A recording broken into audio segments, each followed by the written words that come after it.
Hello everyone, welcome back to my channel. I go by Londoncookss, and today I want to show you guys how I made this delicious cheesy and creamy mac and cheese. Let's get right into it. Alright y'all, so today we're going to be using a whole lot of cheese.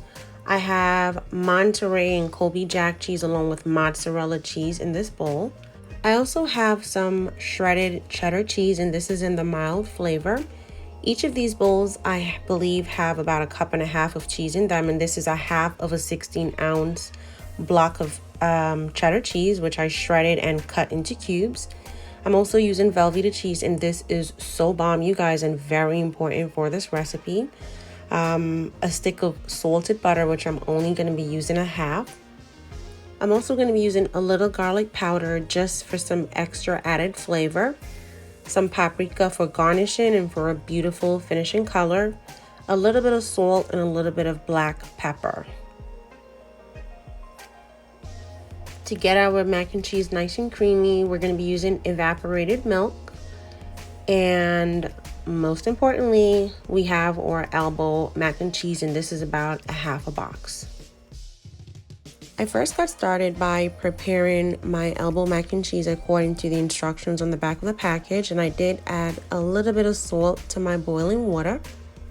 And while that's going, I also got started on my sauce, which I did start with heating my evaporated milk, and I'm doing this over a low heat.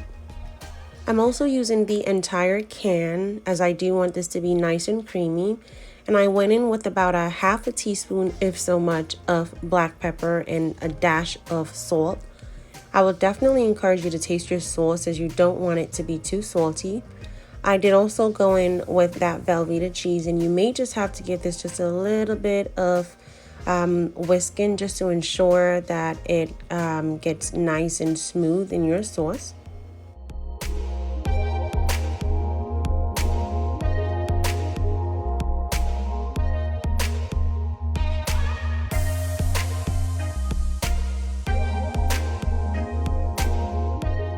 Once the sauce started becoming nice and smooth, I went in with 1/2 of the bag shredded cheddar cheese that I had in the bowl.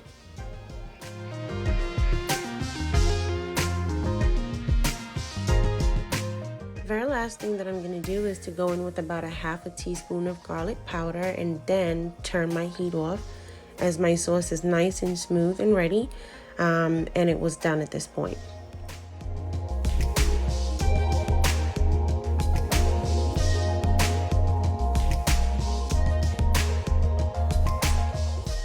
Next, I drained my cooked macaroni, added it to a bowl along with 1/2 stick of that butter, and I'm giving it a stir just to ensure that the butter is evenly distributed throughout the macaroni. Next, I'm going to go in with the remainder of my cheddar cheese.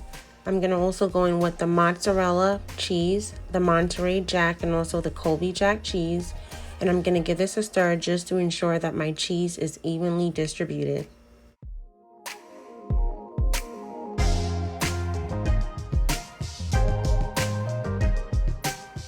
Next, I'm going to go in with the entire pot of the cheese sauce that I just made.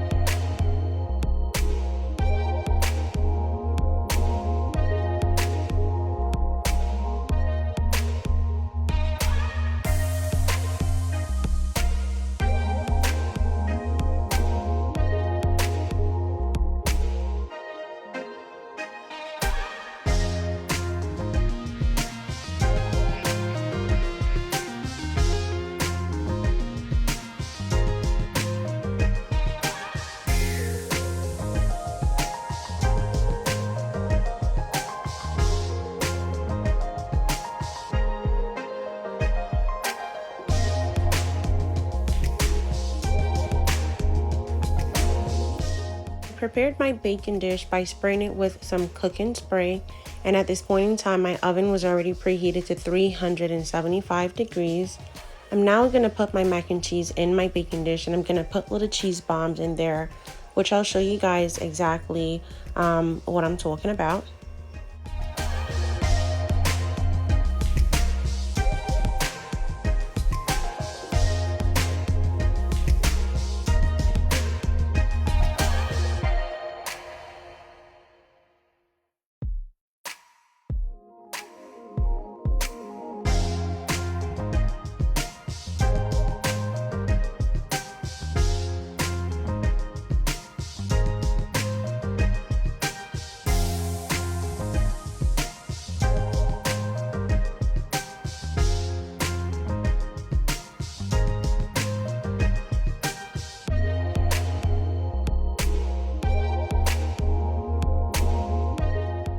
now going to cover the top with that freshly shredded cheddar cheese, and I'm also going to garnish it with some paprika.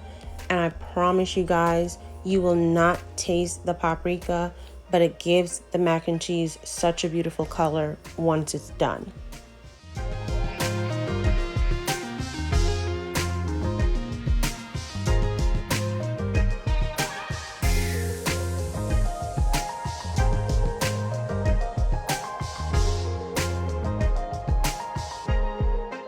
I'm now going to put my mac and cheese in the oven to bake for about 40 minutes uncovered at 375 degrees.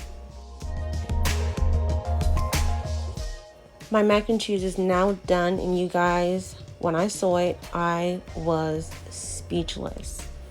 When I cut into it, I was even more speechless. But I would definitely advise to let your mac and cheese rest for at least 10 minutes after you remove it from the oven, just to ensure that it sets, and when you cut into it, it's not a big watery mess. This mac and cheese recipe never fails, you guys. It's always so good. If you try this recipe, definitely sound off in the comments below for sure. Don't forget to like, comment, subscribe, share your feedback, follow me on Instagram, and thank you guys so much for watching.